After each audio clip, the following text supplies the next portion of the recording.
दोस्तों, आज की कहानी है। मम्मी जी आपकी छोटी बहू बाहर काम करने नहीं मटर गश्ती करने जाती हैं। दोस्तों, कहानी शुरू करने से पहले अगर आपने हमारे चैनल को सब्सक्राइब नहीं किया हो तो कर लीजिए ताकि आपके पास पहुंच सके हर नया वीडियो। क्या हुआ है तुझे? देख रही हूँ जब से तेरी मम्मी अपने घर गई है तुम उदास रहने लगी हो। तनु ने रति से पूछा। क्या ही बोलूं तनी, लग रहा नौकरी छोड़कर बेटी को ही संभालूं, पर नौकरी छोड़कर सारी समस्याओं का हल निकल जाता तो छोड़ देती घर बार इन सब का लोन। ये सब भी देखना होता, ऊपर से अब कुहू के आने के बाद से धीरे धीरे खर्चे भी बढ़ेंगे ही। मम्मी जब तक थी मुझे जरा सी भी परेशानी नहीं हो रही थी, वह सब कुछ बखूबी संभाली रही थी। पर नितिन बार बार कहते रहते उसकी माँ बोल रही है कब तक सास को अपने पास रखेगा। मैं आज जाती हूँ, कुहू की देखभाल कर सकती हूँ, अभी इतनी बूढ़ी नहीं हुई हूँ। और ये सब सुनकर मैं मम्मी को भेज दी और सासू माँ आ गई। अभी 4 दिन ही हुए हैं, लग गई वह नितिन के कान भरने में। बीवी कुछ नहीं करती, सुबह जल्दी जल्दी में कच्चा पक्का बनाकर चल देती। दिन भर कुहू को संभालने में मेरी कमर टूट रही। पता नहीं कौन सी नौकरी करती है या फिर मटर गश्ती करने जाती है। ये सब सुनकर नितिन मुझे बोलने लगे, थोड़ा घर पर भी ध्यान दो बेटी, तुम्हारी ही है, उसके लिए भी तुम्हारी जिम्मेदारी है। सच कहूँ तनु जी, क्या बोल दूं, हम दोनों की जिम्मेदारी है। पर सास के तनी बोहे देख शुभ हो गई, बेवजह बोलकर अपना ही मूड ऑफ होगा। अब तू ही बता, मेरा जी खटा ना होगा सास की इन बातों को सुनकर।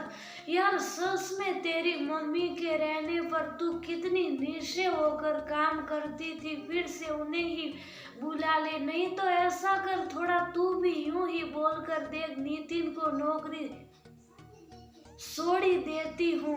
जब माँ से कुहू नहीं संभाली जा रही, तनु ने सलाह दिया। हाँ, ये करके देखती हूँ, कहते हुए दोनों बातों पर विराम लगा, काम पर लग गई। शाम को जब नितिन घर आया, रति ने कहा, नितिन माँ सही कह रही है, मैं कुहू पर जरा भी ध्यान नहीं दे पा रही। मैं जॉब छोड़ ही देती हूँ, माँ का भी और कुहू का भी अच्छे से ध्यान रख पाऊंगी।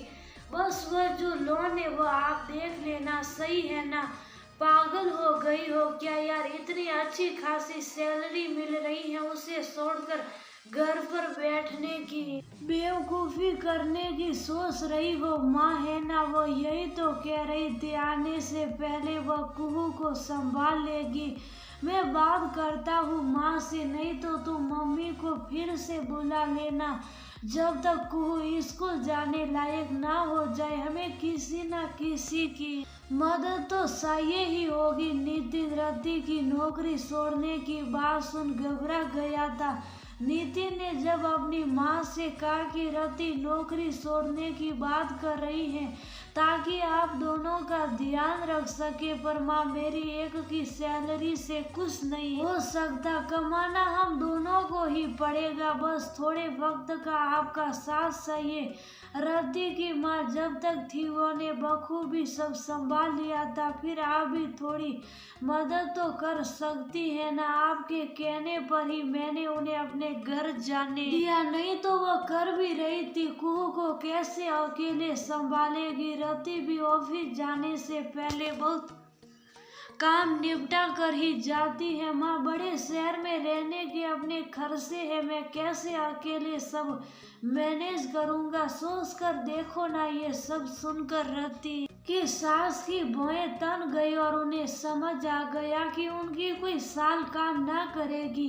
बेटे के कान भरने से भी कोई फायदा नहीं है, क्योंकि बेटे की पसंद की शादी तीस पर बहू नौकरी वाली और इतनी सुविधा तो उनके अपने घर पर भी नहीं है। बड़ी बहू के साथ रहने पर भी उन्हें काम ही करना पड़ता है। ऊपर से वह थोड़े संत स्वभाव की है, तो बात बात पर सासू को कुछ ना कुछ सुना ही देती है। कम से कम या रति कुछ कहती तो नहीं, ऊपर से वह ही उनको डॉक्टर के पास ले जाना, दवाई सबकी जिम्मेदारी उठाती है। वह तो रद्दी की नौकरी के खिलाफ बस इस वजह से हो रही थी कि बड़ी बहू सबको कहती रहती है मेरी देवरानी काम थोड़ी ना करती, वह तो मटर गश्ती करने हर दिन बाहर निकल जाती है और सबको लगता है काम करती है।